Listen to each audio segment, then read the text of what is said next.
be talking about moving from bondage to freedom today. And this is one of my personal favorite songs, and I've been bugging Misa to get it as part of our repertoire for a while, and it seemed like the perfect opportunity. So, our very own Misa Malone.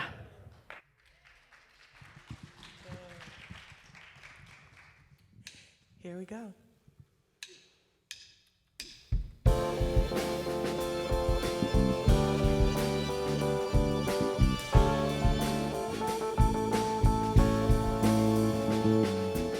Tryna rain on the thunder, till the storm I'm new.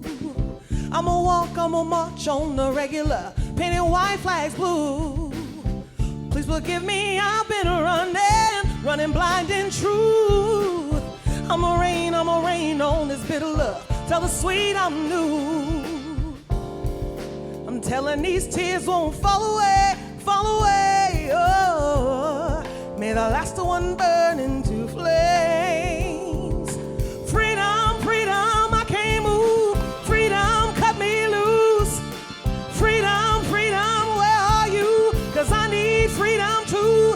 I break chains all by myself. Won't let my freedom rot in hell. Hey, I'ma keep running 'cause a winner don't quit on himself. Come on with that. I'ma wade through the waters till the tide don't move. I'ma ride through your borders. Call me bulletproof. Gotta forgive me, I've been running blind in truth. I'ma wade through your shallow love till the deep I'm new. I'm telling these tears go and fall away, oh. May the last one burn into flames. Freedom, freedom, I can't move. Freedom, cut me loose. Freedom, freedom, where are you? 'Cause I need freedom too. I break chains all by myself. Won't let my freedom rot in hell. Freedom, freedom, I can't move. Freedom, cut me loose. Freedom, freedom, where are you? 'Cause I need freedom too. I break chains all by myself. Won't let my freedom rot in hell. Hey, I'ma keep running 'cause a winner won't quit on themselves.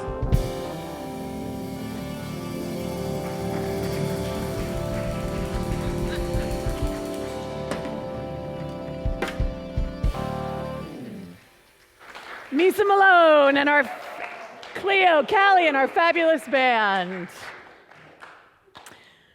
So I was checking in with somebody the other day, and I said, "How are you?" And they said, the best thing ever. "The currents beneath the surface are running deep." I don't know about you guys, but that's where I am right now, right? The currents under the surface are running deep. There's so much going on in the world. There's so much going on in me. And so, as we step into this time of year, so we have Passover, we have Palm Sunday, we have Easter, we have spring equinox, we have all of these celebrations of renewal and rebirth. We have all happening around spring. And it's not a coincidence that all of these are happening at the same time, because there's something that's going on within us and within the world that we are being invited to be present to. And part of what we're being invited to be present to is how are we being invited to break free from whatever the darkness was, from whatever COVID was, from whatever those patterns, that habitual way of being has been. How are we being invited to bloom forth in a new way? And so while it is Palm Sunday, of course, me being the nice Jewish girl that I am, I'm going to talk about Passover, okay? And I'm doing that purposefully because when Jesus enters the city of Jerusalem for what is Palm Sunday, There's lots of confusion because it's actually more Sukkot that the palms are used for. It's not actually, but the idea is in consciousness that he is arriving, and the Last Supper, which is very shortly, is a Passover Seder. So it seemed very relevant to me that we be looking at the story of Passover and how that lived in Jesus's being, because remember, Jesus was a Jew. Jesus was a rabbi. This story was in his bones. And so he is about to experience the resurrection. He is about to step into the most complete renewal of who he is. And this story can offer us a roadmap for us to be able to do that as well. So when we think about Easter and Passover and all these things, we often are thinking about like butterflies and bunnies. But anybody who has been in the midst of rebirth knows that it is definitely so much more than just butterflies and bunnies. I mean, even the weather we've been having right now in the spring, we wake up and it's 40 degrees, and then by the end of the day, it was 92 the other day, and then it was back to 40, right? There's like this movement that isn't necessarily all about brightness and light. And so the story of Passover, it is considered to be a mitzvah, a good thing that you're bringing to the world, if you tell the story each year as if you personally had come forth from Egypt. So this is really important, that you personally, this isn't a story that happened thousands upon thousands of years ago. This is a story about moving from bondage to freedom that is alive in each one of us right now. And if you think you don't know the story of Passover, I can pretty much guarantee that you do if you have ever seen this movie, right? The Ten Commandments. So this is the story of Passover, and it's probably one of the most famous versions of the story of Passover that's out there. And in this story, we have Moses, who was born to an Israelite family, and Pharaoh at the time is very, very afraid of the power that the Israelites might have, because the Israelites are slaves, but if they were to rise up, they would overwhelm and overpower everything else. And so the Pharaoh hears of a prophecy as well, that a firstborn son will lead the Israelites to freedom. So Pharaoh decides that he's just going to kill all the firstborn male babies that are born. Moses' mother puts him in a basket. Moshe literally means, the Hebrew for Moses means to be drawn out of the waters. He is laid in a basket, sent down the Nile, his sister Miriam following behind. And it is the Pharaoh's daughter that pulls Moses out of the waters. And so Moses, who was born an Israelite, is actually raised as royalty. And he has no understanding of who he truly is. Can anybody in here relate to that? That we actually don't know who we truly are? Now, in the metaphysical interpretations that we do around any of scriptures, regardless of where they come from, every single person or thing in the story is you. So Pharaoh is you, and Moses is you, and the waters of the Nile are you. Miriam is you. So Pharaoh represents that within us which is very, very committed to the status quo. We want everything to stay exactly the same. When you think about Egypt in that time, building great pyramids, everything they were doing was measurable. It was something they could see and touch. It was all about building, accumulating wealth. It was all focused on the material realm. We all have that within us. And the Israelites represent those parts of ourselves that are enslaved. Those parts of ourselves that are trapped, that are caught by something about how we are living in the world that actually is not for our greatest and our highest good. So in Hebrew, the word for Egypt is mitzrayim. Everybody say that. Mitzrayim. One more time. Mitzrayim, because it's a good word. And what it means is a narrow, constricted place, often connected into like a birth canal, right? A place where you are sort of being forced. And in our understanding, we would call it our limiting ideas about who it is that we think we are.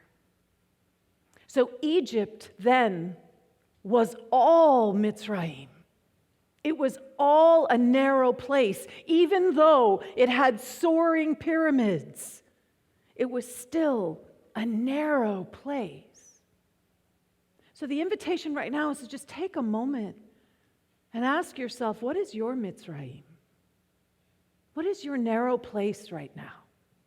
What is the space, the place in your life where you don't feel like you have enough room, where you don't feel that you can actually breathe fully? Where is that place, that space in your life where something is making you feel small? The Israelites feel as if they are powerless in the world that they are living in.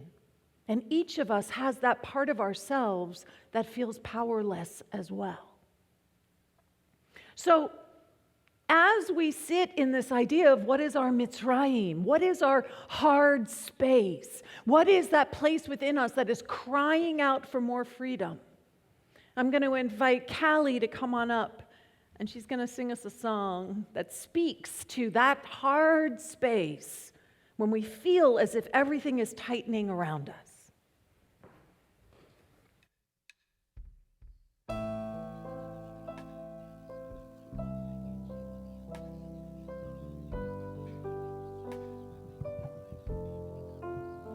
So you feel like you're running out of hope, carrying all that weight, your back's about to break and you're standing at the end of your rope. You want to give up that fight, you don't care if you're inside, and it's all to keep the faith. But the blackest night still finds the day. When you think you're at the end of the road, it's just 'cause you don't know where the road's leading to. When you think that the mountain's too high and the ocean's too wide, you'll never get through. Oh, some way, somehow you do. So you feel like you're right on the brink. Oh, you're in a battle alone and life's punched a hole in your soul.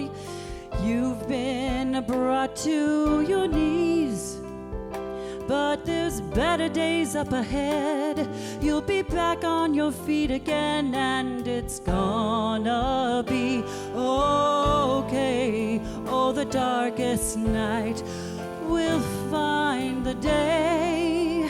When you think you're at the end of the road, it's just 'cause you don't know where the road's leading to. When you think that the mountain's too high and the ocean's too wide and you just can't get through, oh, then some way, somehow you do. 'Cause it's those times when times get bad, you'll find your strength you didn't know you ever had. Some way, oh, you'll get through this. 'Cause when you think it's the end of the road, it's because you don't know where the road's leading to. When you think that the mountain's too high and the ocean's too wide,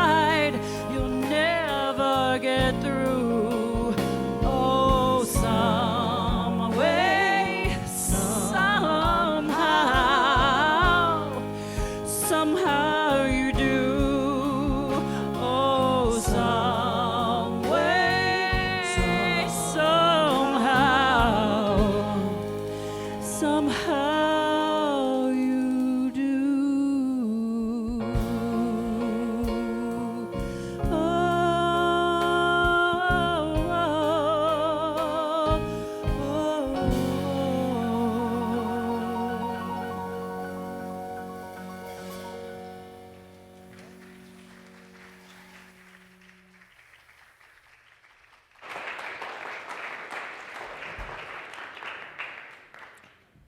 Somehow you do, right? So let's take a look at how do we do that when we're grounded in our spiritual principles? So Moses gets discovered. It gets revealed that he's an Israelite, and he gets exiled. He literally gets tossed out of Egypt, and he's sent to just wander off into the desert. Anybody in here relate to that? When all the landmarks that you know, anything that seemed familiar, the things that you rooted yourself in or grounded yourself in are just not there. And the landscape feels completely barren. And it is as Moses is in the desert, and the Passover story has a lot about being in the desert, because that is the place, the space where we discover exactly what Callie was singing to, about what is there for us. To wander in the desert is to wander into the mystery. We're letting go of what we knew. There's no Pharaoh in the desert. There's no status quo in the desert. There's no pyramids. There's no landmarks. All there is infinite potential. And it can feel very arid, and it can feel very dry. But what is there for us is something that is new, seeking to emerge as our very life. Now for Moses, he ends up in a village in Midian. He makes it to the other side of the desert. And while he's there in Midian, he begins to rebuild a life for himself. And while he's rebuilding that life, creating a new life, he goes to the top of the mountain. Again, Passover has a lot on the mountaintops. And what we're talking about metaphysically is we're talking about elevating our consciousness. We're talking about those times when we allow ourselves to be still. We're talking about the opportunity that we have to lift up into the upper room of who we truly are. And while Moses is there, he sees the burning bush. And the burning bush is within each of us. Remember, metaphysically, every aspect of this story is you. So you are also the burning bush. And the burning bush speaks and says, free my people, free the parts of yourself that are enslaved to something. Activate who you are. And Moses says, well, who are you? What is this? And the reply is, I am that I am. And it is in this Passover story that the I am consciousness arrives in Scripture. This is the space where everything that we understand in unity first begins to emerge. And it is the burning bush of our own divinity that is lighting us up. So Moses, like most of us would do, we hear the thing that we know we're supposed to do. We hear the call that, oh, this is mine to do. And then we immediately say, really? Me? Little old me? Oh, I don't know if it's supposed to be me. And Moses launches into this whole conversation with the I am, saying, you can't possibly expect me to go talk to Pharaoh because I have a speech impediment. So I'm not the person who should go and talk to Pharaoh. How many of us do that to ourselves? We catch a clear understanding of what it is that is the next thing for us to be. And we second guess it with all the things we think are going to be an impediment to our being able to achieve it. And the I am says, just go. Really, just go. Go and do this. So Moses does. He goes and he performs these miracles in front of Pharaoh. In fact, there's 10 of them, because Pharaoh, the part of us that's attached to the status quo, the part of us that knows that what we are in the midst of is not sustainable, knows it, but is unwilling to actually step into change and transformation. And so each time Moses performs the plagues that get set down upon the Egyptians to prove that the I am is actually powerful. And every time it happens, Pharaoh hardens his heart. And remember, we're Pharaoh. So how are we hardening our own heart against the truth of who we are? How are we shutting ourselves off from what is possible in our life? Because it is unknown. It is part of the great mystery. Eventually, it just gets to be too much, right? And Pharaoh finally says, okay, enough. And we know that feeling when we have to be completely broken apart before transformation can happen. We don't have to wait that long, folks. There have been signs knocking on your door that this is what's next for you. Are you hardening your heart and ignoring them and not paying attention? Because the transformation of who you are, the truth of the I am that you are is unstoppable. So if you keep trying to say no to it, it's just going to keep pushing you harder. Don't get dragged. Allow yourself to step into the transformation. So the Israelites are finally free. Pharaoh says, yeah, go, get out of here. You guys are too much trouble. And the Israelites, in their haste, this is where matzah comes from. They don't let the bread rise because they're like, oh boy, before Pharaoh changes their mind, we are getting out of town. And they throw everything together and they're hauling out of Egypt. And they get to the Red Sea. And there they are in front of the Red Sea. And then they look behind them, and guess what? Pharaoh changed his mind again. We do that.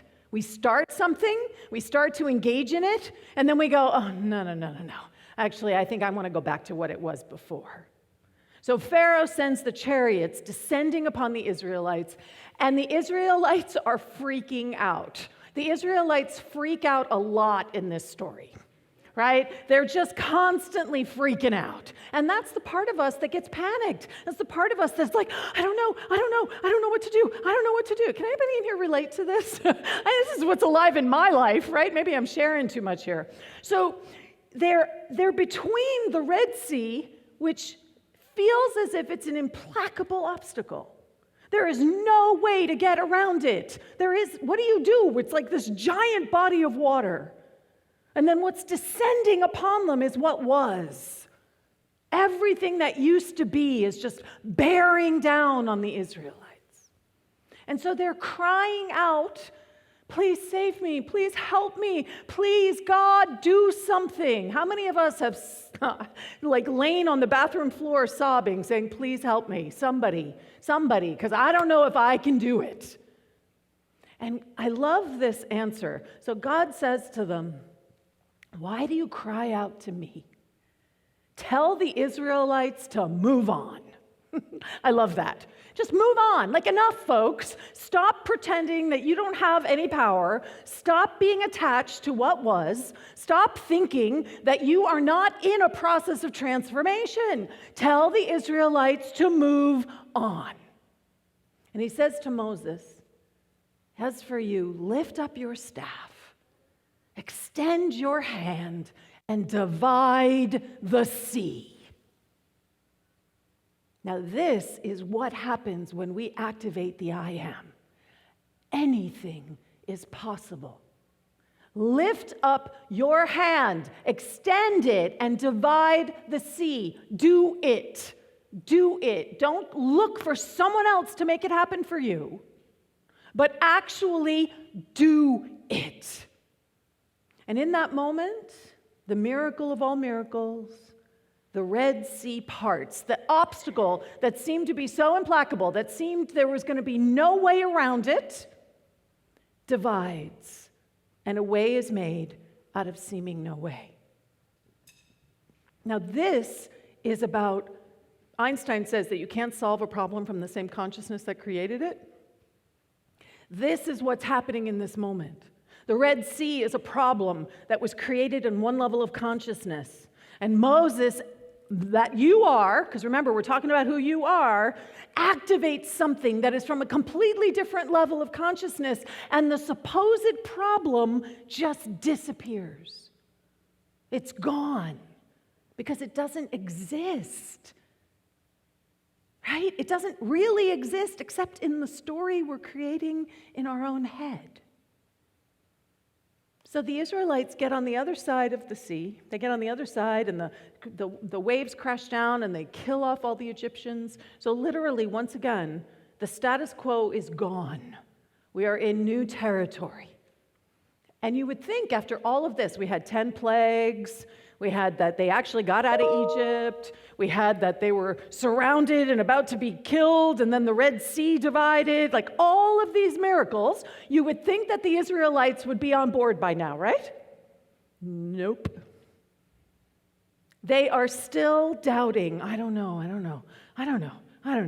Moses goes up to the mountaintop again, right? So the higher part of ourselves is in prayer, contemplation, meditation. And all those little fears and doubts and worries start murmuring. Can anybody relate to the murmurs? Or those parts of yourself, you're already out in a completely new arena, and you just keep hearing, I don't know, maybe we should go back. Maybe it would be better if we went back. Even though all of these miracles happen to get you right where you are, there is this desire to go back to what was familiar, even though it was painful and miserable, even though it was enslavement. But I want to go back there because it's familiar. Moses comes down, so they build, the scene in the movie is hilarious. They build this giant, like, golden calf, and they're all dancing around. It's like a little bacchanal scene, right? Where they're dancing and they're going crazy as they pay homage to the Egyptian gods, the gods of the material world, versus the true I am. And Moses comes down from the mountain and sees that happening. So it would be you noticing that within yourself. And what he does is he destroys the commandments that he has received, the 10 Commandments. And I personally think that it's in this moment. So when after the Israelites wander for 40 years, and like at the end of it, where they finally enter into the promised land, Moses does not cross into the promised land with them. And I personally believe it's because of this moment where he met the fear and the insecurity and the murmuring with anger. He didn't meet it with love. He didn't meet it with compassion. He met it with anger. How often do we do that to ourselves? How often, when the parts of ourselves are freaking out like the Israelites, do we come down on ourselves like a ton of bricks? Not making space for those parts of ourselves that need a little more support, that need a little bit more space. So, in your life right now, what are your false idols? What do you keep coming back to? What do you keep reverting to that is misaligning you from what you know is actually yours to do? What is the false idol or idols in your life that it is time to let go of? Now, in this story, what the Israelites end up doing is wandering in the desert, lots of wandering in the desert, for 40 years. And 40 is a metaphysical number which represents a complete shift of time, right? It's a whole number. Jesus was in Gethsemane for 40 days, right? Like, we had 40 is a number that comes up, and it's a number of completion. And if you think about it, what it is that the Israelites wander in the desert until every one of them that knew slavery firsthand dies. And all that is left is the next generation of consciousness that did not know slavery. And let's be real clear, when we're talking about the death within ourselves, we're talking about the death of our ideas. We're talking about the death of our limiting beliefs. We're talking about all the ways that we play small. And so as they wander for 40 years, there's still more signs and miracles. They get manna, they get water, like all this, and they still are doubting. And it takes that entire generation that was so attached to slavery to die away before the promised land can be entered. And that's part of our work. Our work is to notice when those old thoughts, when those old habits are coming up, and to consciously choose to release them, to let them go. The reading that Anisha did on resentments and anger. Can you let them go? Can you hold yourself with patience and compassion? So what we're talking about is there's 3 types of thinking here. There's magical thinking, which is we think that it's all going to just work out somehow. I don't know. It's all just going to work out somehow. Have we all done that? Oh, I don't know. I'll just trust that it's all going to figure itself out. There's an element of magical thinking in that is not owning that you are a creative force in the world. And then we have habitual thinking, which is it will never be any different. It can never be any different. I can't allow it to be any different. And then we have miracle being. And this is when you can see anew, when you can see that all things are possible. And the piece, the through line that guides us to this miracle being is forgiveness. It is our capacity to forgive ourselves, to forgive the parts of ourselves that want to build a false idol, to forgive the Pharaoh that we are that has hardened our heart, to forgive the places, the spaces within us that are so attached to what was, that we just cannot allow something new to arise. Can we forgive? Can we meet ourselves with that kind of tenderness? Because it is from that space that we can truly enter into the promised land. Without forgiveness, we sow life amidst the thorns of our resentments, judgments, and seeming failures. We have the power to root that out. We have the capacity to be able to stand in the truth of who we are. I'm thinking about the rolling away of the stone in the Easter story. It's the same idea.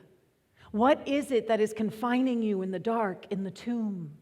How are you being invited to roll away the things that are heavy, the things that are sitting on your heart, the things that perhaps you have been carrying for a long time? Can you forgive? As Anisha read, when we hold on to our resentments, it's like expecting we're drinking poison, but we're expecting it's going to kill somebody else. We are always being invited to stand as the I am that we truly are. And it is from that place that we actually get to enter into the promised land. And the promised land is not some airy-fairy magical thinking place. The promised land is a place in consciousness that is available to you right now. It is a place and a space in your understanding that is grounded in miracle being, where you are able to continually see anew and to know that anything is possible when you are listening and responsive to the call that is your heart. You are all being invited to let go of whatever it is that you think you are or should be or ought to be, and to embrace the I am that you are, that can extend your arm and lift your staff and divide the sea. Whatever your sea is, whatever you think is the obstacle to your joy, to your light, and to your love.